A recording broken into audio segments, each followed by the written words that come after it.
Kita berterima kasih untuk suara Mas dan remaja yang punya bakat yang luar biasa. Kita puji Tuhan untuk mereka. 我们感谢赞美我们的神，这位少年人他的生命是如此的美妙，来赞美我们的主。 Saya ingin mengajak kita menggumuli tema yang diberikan kepada saya, yaitu Tuhan yang empunya tuayan. 今天我们要一同来思想今天所给我的题目，就是庄稼的主。 Ada 3 bagian dari firman Tuhan yang ingin kita baca sama-sama. 我们要一同来念3处的经文。 Yang pertama kita akan lihat Lukas 10 ayat kedua. 第一就是在路加福音第10章第2节。 Lukas 10 ayat 2 demikian bunyinya. Kata Tuhan Yesus kepada mereka, tuayan memang banyak, tetapi pekerja sedikit. Karena itu mintalah kepada Tuhan yang empunya tuayan, supaya ia mengirimkan pekerja-pekerja untuk tuayan itu. 就对他们说，要收的庄稼多，做工的人少，所以你们当求庄稼的主打发工人出去收他的庄稼。 Yang kedua, mari kita lihat Roma pasal 9. 我们再看罗马书第9章 Roma 9 ayat 15 dan 16. 第15、第16节。 Sebab ia berfirman kepada Musa, Aku akan menaruh belas kasihan kepada siapa aku mau menaruh belas kasihan, dan aku akan bermurah hati kepada siapa aku mau bermurah hati. Jadi hal itu tidak tergantung pada kehendak orang atau usaha orang, tetapi kepada kemurahan hati Allah. 因他对摩西说：“我要怜悯谁就怜悯谁，要恩待谁就恩待谁。即使看来，这不在乎那定义的，也不在乎那奔跑的，这在乎发怜悯的神。” Yang ketiga kita lihat Roma 6 ayat 23. 接下来我们看罗马书第6章第23节。 Roma 6 ayat 23 demikian. Sebab upah dosa ialah maut, tetapi karunia Allah ialah hidup yang kekal dalam Kristus Yesus Tuhan kita. 因为罪的工价乃是死，唯有神的恩赐在我们的主基督耶稣里乃是永生。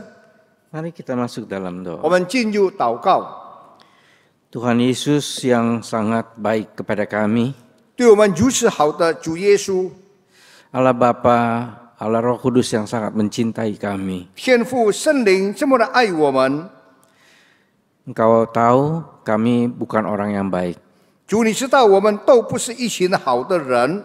dan kami berada di sini hanya karena kemurahan Tuhan. 今天我们有在这个地方，完全是主你的怜悯。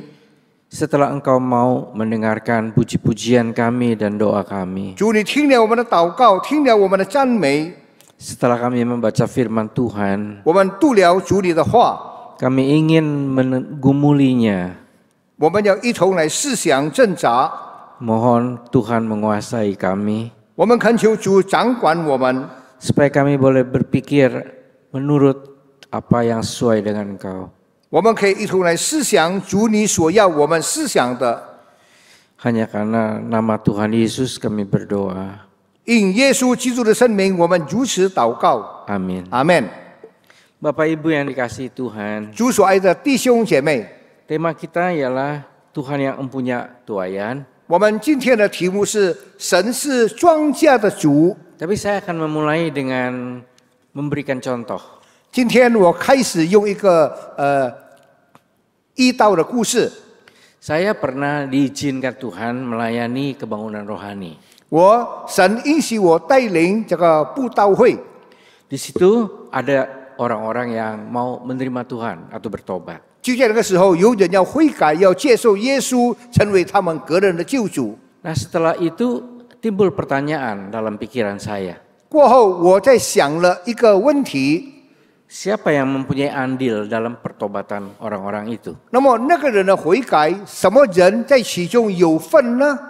Apakah karena pengkhotbahnya yang luar biasa? 是不是那个很了不起的讲道的人？ Apakah doa dari pengkhotbah 是不是因为这个讲演的祷告， atau panitia yang sungguh-sungguh dalam Tuhan? 或者是一些预备的很好的一些筹备的委员？ Tapi mundur lagi, apakah juga orang yang bertobat itu pendetanya memang sudah doakan lama? 我再退一步想，是否可能是那个悔改的人是他的牧师为他祷告好久的时间？ Mundur lagi ke belakang, mungkin guru sekolah minggunya yang sungguh-sungguh doakan mereka. 我在想到，可能是当初的主这些老师为他祷告。 Jadi guru sekolah minggunya yang sudah jauh-jauh hari sebelumnya menginjili orang ini. 就是说，那主这些老师很久很久以前已经向这个人传福音了。 Atau bisa juga malah papa mamanya yang terus berdoa buat dia. 可能就是他的父母亲一直在为他祷告。 Nah sekarang siapa yang punya andil sampai orang itu bertobat? 那么讲起来，到底这个人悔改，什么人在其中有份呢？ Ini betul-betul tidak bisa diketahui atau tidak jelas bagi kita. 但是对我们来的不清楚，我们不知道也不晓得。 Nah mungkin inilah yang dibilang misteri dari Tuhan. 这是讲到是神的奥秘。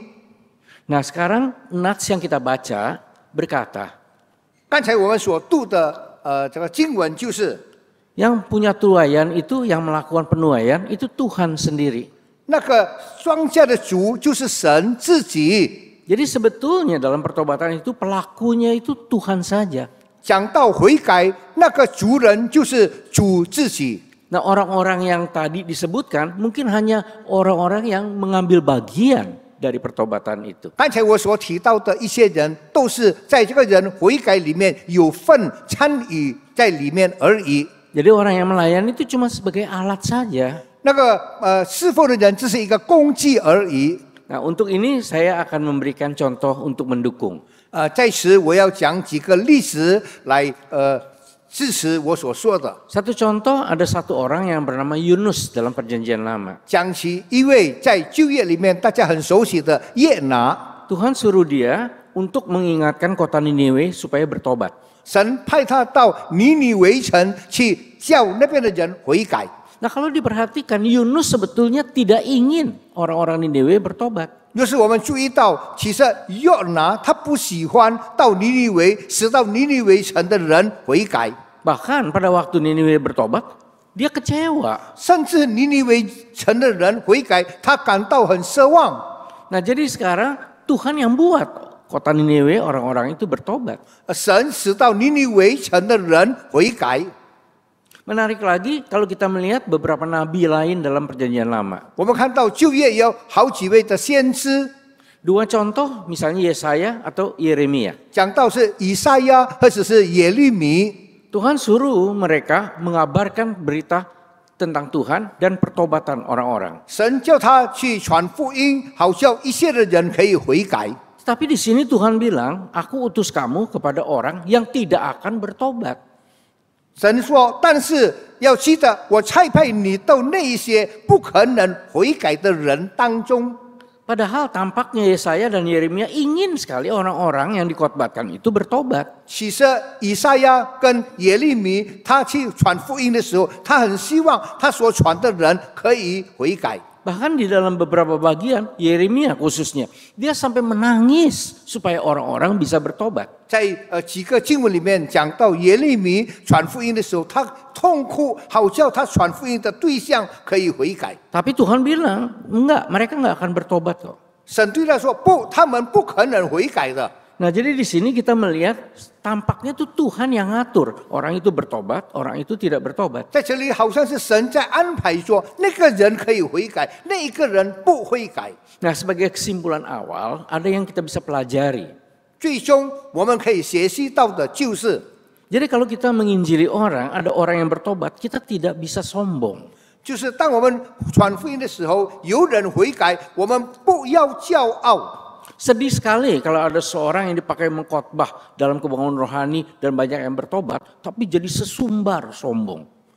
很可惜的，很可悲的。当这个讲员传福音的时候，有人他悔改了，那个讲员就洋洋得意，很骄傲。orang ini kok nggak sadar bahwa yang sebetulnya bikin bertobat itu bukan dia, Tuhan. 这个人不觉悟到，那个人悔改不是因着他讲道，乃是因着神的大能。 Sebaliknya kalau kita menginjili, terus orang-orang itu nggak mau bertobat, jangan kita jadi kecewa. 当我们传福音的时候，那个人不要悔改，我们千万不可以灰心。 Jadi di sini intinya kita itu disuruh melakukan perintah Tuhan. 总而言之，神要我们遵守他的命令。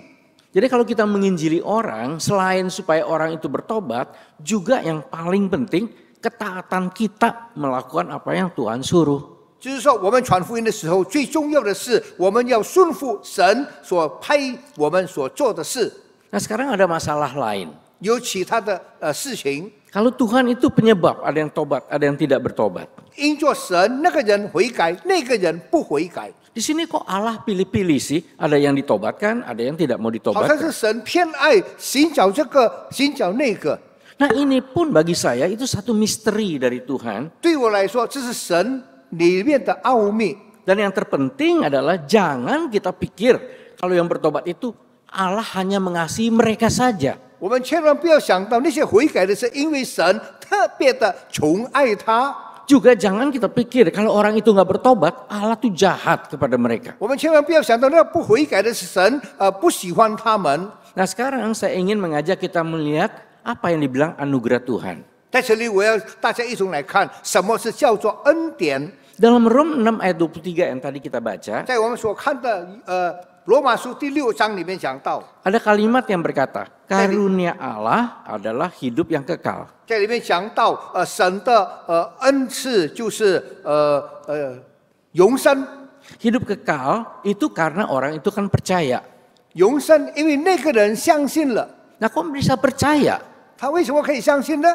Nah ini karena anugerah dari Tuhan. 因为神给他的恩典。 Jadi berarti keselamatan itu pemberian cuma-cuma dari Allah. 讲到救恩是神白白的赏赐给我们的。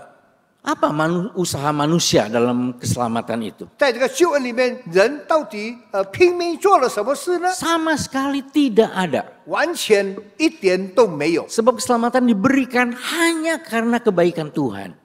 赏赐的，因为是神的美好。 Bayangkan pada waktu kita tenggelam di dalam dosa. 当我们好好的想，当我们沉落在最重的时候， Kita tidak berdaya melawan dosa dalam diri kita. 我们正是无能为力来对抗我们所犯的罪。 Sehingga yang kita lakukan tidak bisa tidak dosa.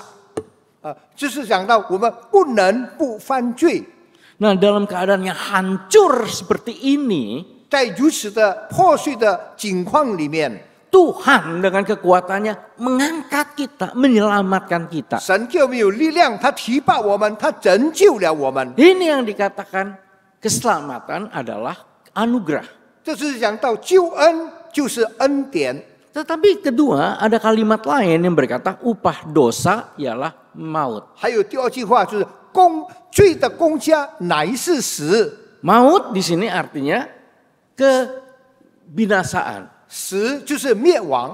Nah itu terjadi karena kita tidak mau percaya kepada Tuhan Yesus. 所以讲到，因为我们不要相信主耶稣基督， Jadi yang tidak percaya adalah maut. 不信的就沉沦灭亡了。 Dan yang menarik, maut di sini dikatakan sebagai upah. 很吸引人的灭亡，讲到那是公价。 Upah adalah hasil dari suatu usaha dari seseorang. 一个公价就是一个人工作他应该得到的这个公价价格。 Jadi orang yang tidak percaya yang nantinya maut itu karena usaha dia. 一个人不相信他跌入灭亡里面，就是因为他所做的。 Nah sekarang apa usaha dia sampai tidak selamat? 他做了什么呢？因此他不得救。 Yaitu di mana dia berusaha mengeraskan hatinya. 他设法是刚因着景象，因着心， Dia berusaha tolak kebaikan 拒 Tuhan. 绝神的美好。 Jadi dengan kata lain, orang yang tidak percaya bukan Tuhan yang jahat. 换一句话说，一个人不相信，不是因为神对他不好， Bukan Tuhan yang tolak, buang dia. 不是神拒绝他，不要他， Tapi mereka yang terus mengeraskan hati, menolak kebaikan 是 Tuhan. 他们刚因着心，一直在拒绝上帝。Nah sekarang kalau kita lihat Roma 9 ayat 15 dan 16. 我们再看罗马书第9章第15到第16节， Di situ dikatakan jelas. 在那边很清楚的讲到， Aku bermurah kepada siapa aku mau. 在那边讲到我要怜悯谁就怜悯谁。 Jadi kepada orang-orang yang percaya, 对着一些相信的人， itu semata-mata karena Tuhan yang bermurah dan Tuhan yang mau mereka percaya. 就说因为上帝的怜悯，上帝神要他们相信。 Jadi selamatan mereka itu sampai mereka percaya itu semuanya karena Tuhan yang buat. 他们得救，这完全是神恩待他们的。 Ini yang dikatakan aku bermurah kepada yang aku mau. 想到我要怜悯谁就怜悯谁。 Nah sekarang bagaimana dengan orang yang tidak percaya? 讲到那些不相信的人又如何呢？ Memang di sini dikatakan aku Allah menegarkan hati mereka. 就是讲到那些不相信的人，我知道他们因着景象， Jadi sepertinya Allah yang membuat hati mereka tegar. 好像讲到神叫他们因着心肠， Tapi sebenarnya apa maksudnya? 意思到底是什么呢？ Nah di dalam Rom ini diberikan dua contoh dari orang. 在刚才我们所读的经文里面有两个历史， Yaitu dua nama yang kita tahu ada dalam perjanjian lama. 都是这个两个人物都记载在旧约圣经里面。 Nama pertama Esau, nama kedua Firaun. 一个是以扫，一个是法老。 Sekarang kita coba perhatikan tentang Esau dulu. 我们现在注意那个以扫， Di dalam Rom 9 ini dikatakan aku Allah membenci dia. 在这个罗马书里面讲到，我神我不喜欢他， Nah kalau kata membenci, apa yang ada dalam pikiran kita? 就是讲到我所恶恶他，我不喜欢他。那么我们的想象到底是怎么一回事呢？ Apakah membenci itu berarti dimusuhi, dibuang? 是不是讨厌神就敌视他，把他放弃呢？ Tidak sama sekali. 完全不是这一回事。 Karena kata membenci ini di dalam bahasa Yunani yang dipakai emisesa. 这个讨厌在这个原文说是 anisesa， Emisesa itu artinya menomorduakan. 就是说把他成为第二号而已。 Ada contoh lain dengan kata ini yang ada dalam Injil. 在这个福音书里面也有记载， Yaitu satu kali Tuhan Yesus pernah berkata kepada pengikutnya, 有一次耶稣对跟随他的人说， kalau kamu mau mengikut aku, bencilah orang tuamu. 若是你要跟随我，你要放弃，要讨厌你的父母亲。 Nah, benci di sini emisesa. 那边所说的不喜要放下父母亲是 anisesa 他的意思。 Apakah untuk atau kepada pengikutnya Tuhan mau pengikutnya itu memusuhi orang tuanya, membuang orang tuanya? 是否真的耶稣要跟随他的人来敌视他们的父母亲呢？不喜欢他们的父母亲吗？ Tidak sama sekali. 完全不是这一回 Di 事。 situ yang Tuhan ingin menomorduakan orang tuanya karena harus menomorsatukan Tuhan. 神要他们以耶稣记首位，他们的父母亲就是排下面的第二。 Jadi di sini waktu dikatakan dalam Rom, aku Allah membenci Esau, itu bukan memusuhi, bukan membuang, tapi menomorduakan Esau. 在这里讲到，就是说，耶稣说，我不喜欢以扫，不是说神恨恶以扫，不是，就是把以扫放在第二位而已。 Jadi kalau Esau ini kita hubungkan dengan contoh sebagai orang yang tidak percaya, 若是讲到以扫是不相信的人当中， kepada orang yang tidak percaya ini Tuhan bilang, aku emisesa kepada mereka.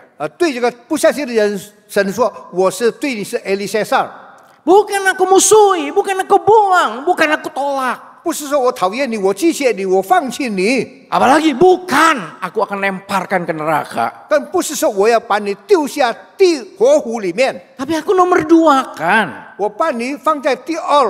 Artinya aku hanya melihat mereka sebagai orang yang tidak berharga. 就是说，意思我看你是一个没有价值的人， Jadi tidak ada hubungan dengan hukuman. 完全对于刑法没有一点的这个牵连。Jadi dengan kata lain kepada orang yang tidak percaya, 换句话说，对一些不相信的人， mereka bukan dicipta untuk dimusuhi, bukan dicipta untuk dibuang, bukan dicipta untuk dibinasakan, bukan. 不是创造他们，直到他被拒绝、被丢弃，不相信，不是如此的。 Jadi kalau dikatakan orang-orang ini menjadi binasa, jangan salahkan Allah. 就是讲到这个人灭亡，不要错怪了我们的神。 Karena Allah tidak pernah membenci atau memusuhi mereka. 我们的神从来不敌视他们，从来不讨厌他们。 Nah, contoh kedua, misalnya Firaun. 第二呢，讲到法老， Memang di dalam nats ini dikatakan Firaun itu dikeraskan 在这里讲 hatinya. 讲到法老是神使他硬作心肠。 Allah berkata, aku menegarkan hati dia. 神说：“我使他硬作心肠，硬作景象。” Memang ada kata ini juga di dalam kisah Firaun itu sendiri. 讲到这些事件，就是在这法老的身上。 Tapi coba kita lihat konteks dari cerita Firaun itu. 有时候我们看全章，看到这个关于法老的事迹的时候， Sebelum Allah tegarkan, dia yang lebih dulu menegarkan hatinya. 当神还没有使他刚硬作心肠，还没有使他硬作景象的时候，他首先刚硬作自己的心肠。 Coba kita hanya lihat di dalam kisah sekitar pada waktu Tulah itu terjadi. 我们可以看到，当神降下这个灾难的时候， Sebelum Tulah itu Allah yang berkata, jangan keraskan hatimu, lepaskan orang-orang Israel. 灾难还没有来临的时候，神对他说：“你不要刚硬作心肠，你要释放这些以色列人。” Tetapi di situ jelas dikatakan Firaun mengeraskan 很清楚 hatinya. 的记载，法老他刚硬作心， Terus Allah berikan Tulah sampai 10. 神放下这个灾难。 Tapi Tulah 1 sampai 5, Tulah ke-8 dan seterusnya. Firaun yang menegarkan hatinya. 第1到第5，一直到接下去，我们可以看到法老他刚硬作心肠，硬作景象。 Nah setelah berkali-kali dia mengeraskan hatinya, menegarkan hatinya, baru dikatakan Allah yang sekarang mengeraskan hati dia. 就是硬作他一直刚硬作心肠，才是讲到神在一侧使他的心肠刚硬。 Jadi intinya Tuhan tidak pernah membuat orang sampai menolak dia, tapi dia yang mengeraskan hatinya. 意思说，神从来不使到别人拒绝他，乃是他自己刚硬作心肠，不要来接纳上帝。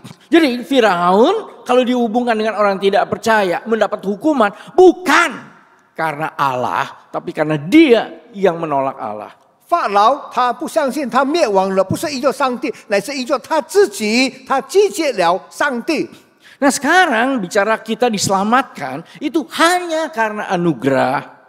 讲到我们得救，完全是因为上帝的恩典。 Dan kalau kita tidak percaya dan akhirnya binasa, itu karena kita yang terus-menerus mengeraskan hati. 如果是我们不相信的话，我们灭亡了，就是因为我们都是一个重蹈覆辙的硬作心肠，不接受。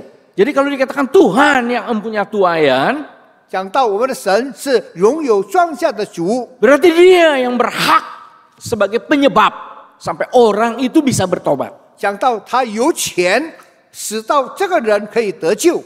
Allah memberikan dia kuping untuk mendengar firman Tuhan. 神给我们有耳朵可以听上帝的话。 Allah melunakkan hatinya supaya dia menerima Tuhan. 神温柔他的心，好像他可以接受耶稣。 Allah yang mengangkat dia dari kebinasaan. 神提拔他从罪恶当中， Sampai akhirnya dia bersama dengan Allah di surga. 最终他跟神在天国在乐园里了。 Dia yang punya tuayan, artinya seluruhnya dia yang lakukan. 所有的一切庄稼都是神的。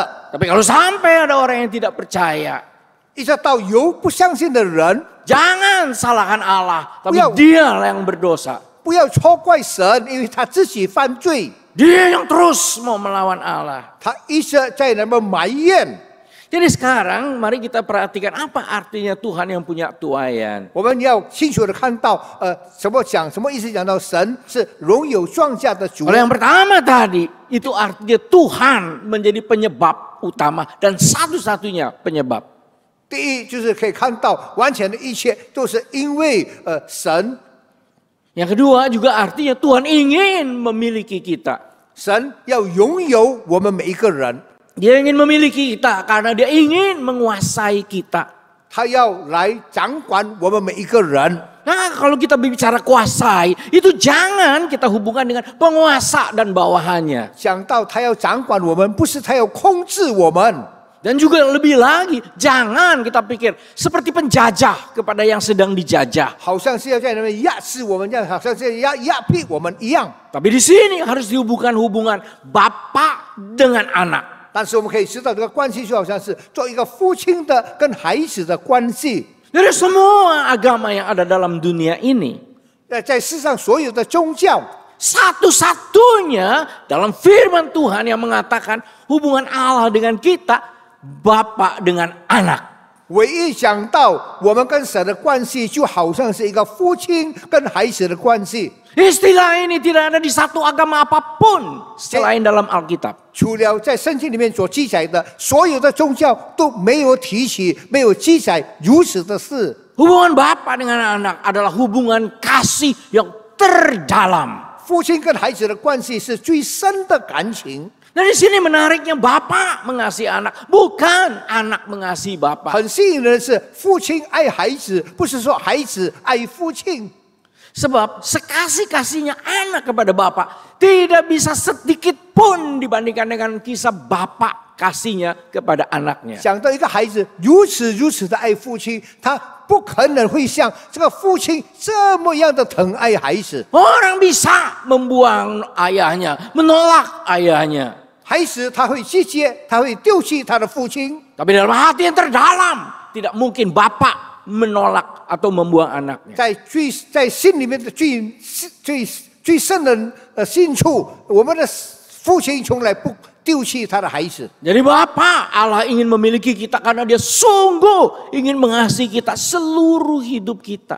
父亲神爱我们，就是说他要完完全全的疼爱我们， Dia ingin memiliki kita selama-lamanya. 他要永远的拥有我们。 Oleh karena itu setelah kita meninggal, keselamatan artinya kita akan bersama dia 因 selama-lamanya. 此，我们若是死了，我们将到乐园与他永远在一起。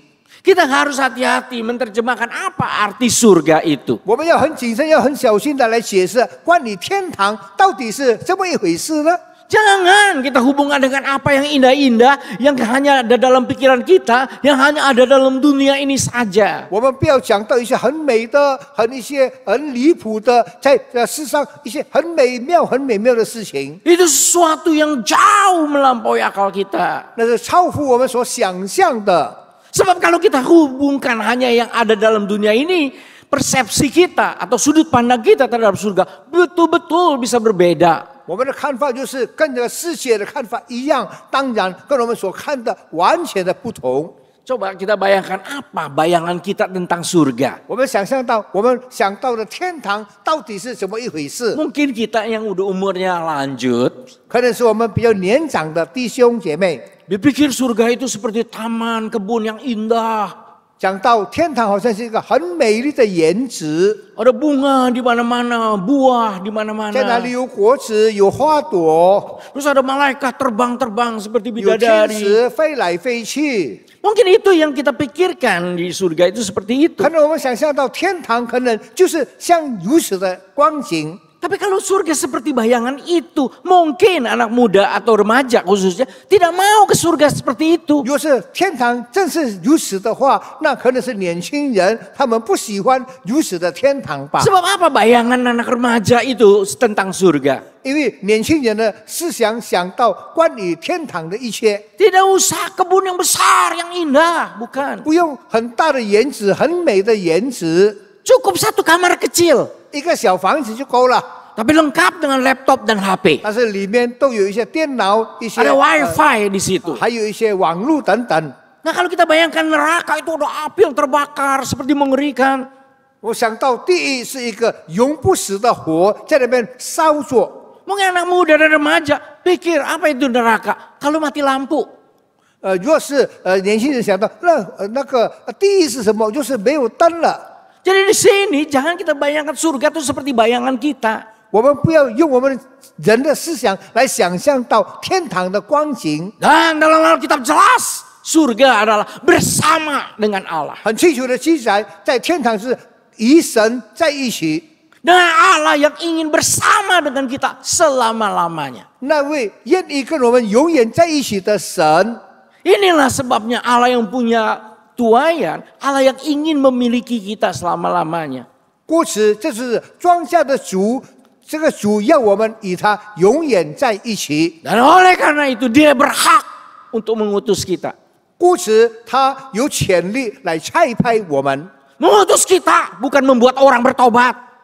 派我们不是去使到别人悔改， Mengutus kita untuk mentaati apa yang dia suruh. 派我们出去来遵行他自己的命令。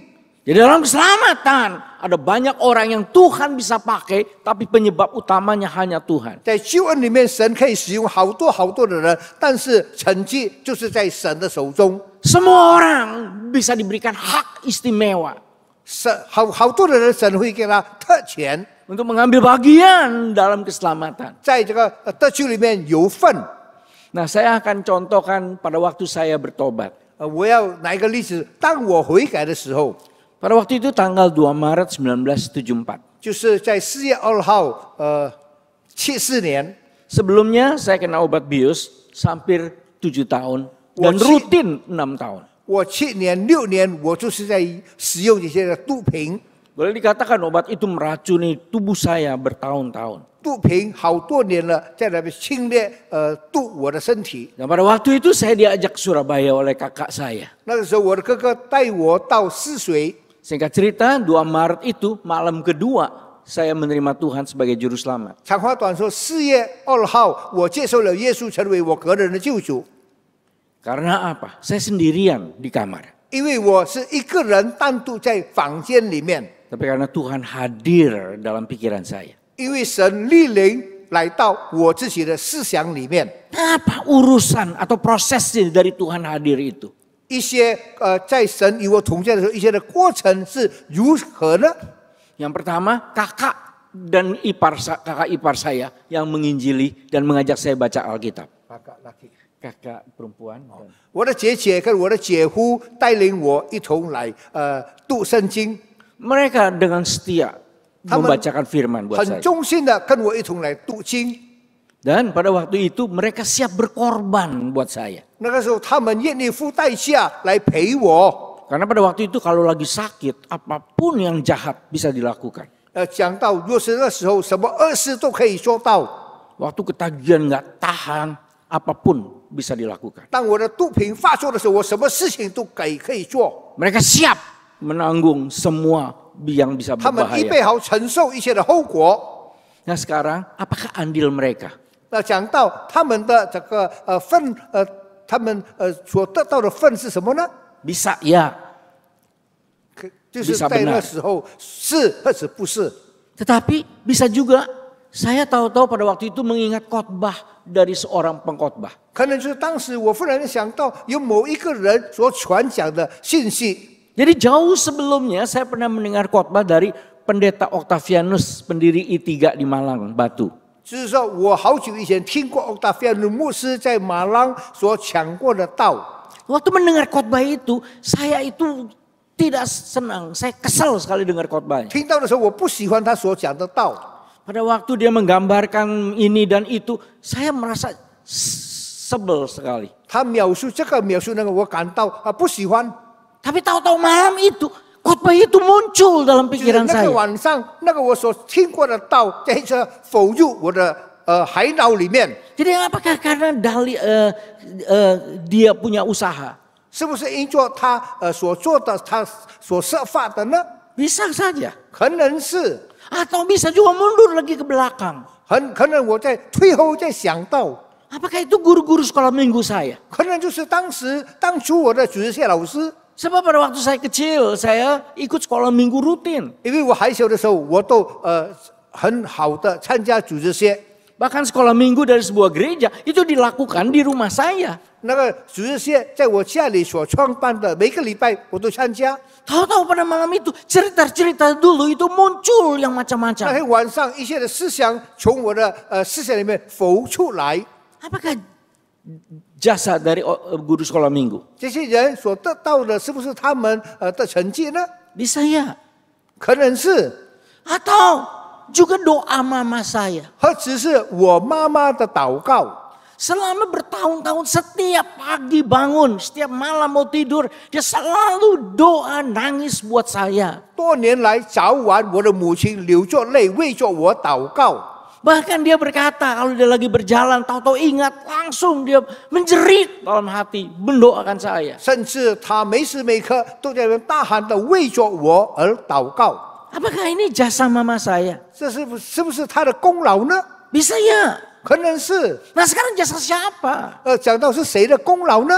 Penyebab utamanya hanya Tuhan. 原因第一就是因着主， Tapi Tuhan bisa pakai siapapun. 神他会使用一切的人， Dan orang yang dipakai oleh Tuhan dapat hak istimewa. 这些被神所使用的，他得到了神给他的特权， Untuk menjadi partner dari Tuhan. 成为神的番禺， Yang mengambil bagian dalam keselamatan orang. 在这个人得救里面有份。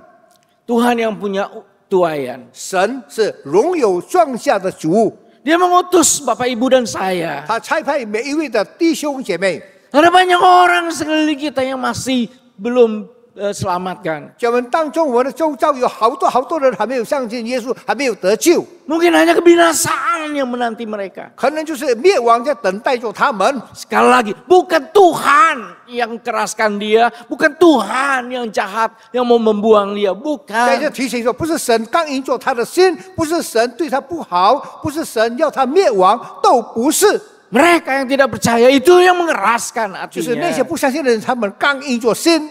Mari kita menjadi bagian dari Tuhan untuk berdoa kepada 我 Tuhan. 们在里面有份，向神祷告， Supaya mereka bisa menerima anugerah. 好像他们可以接受神的恩典。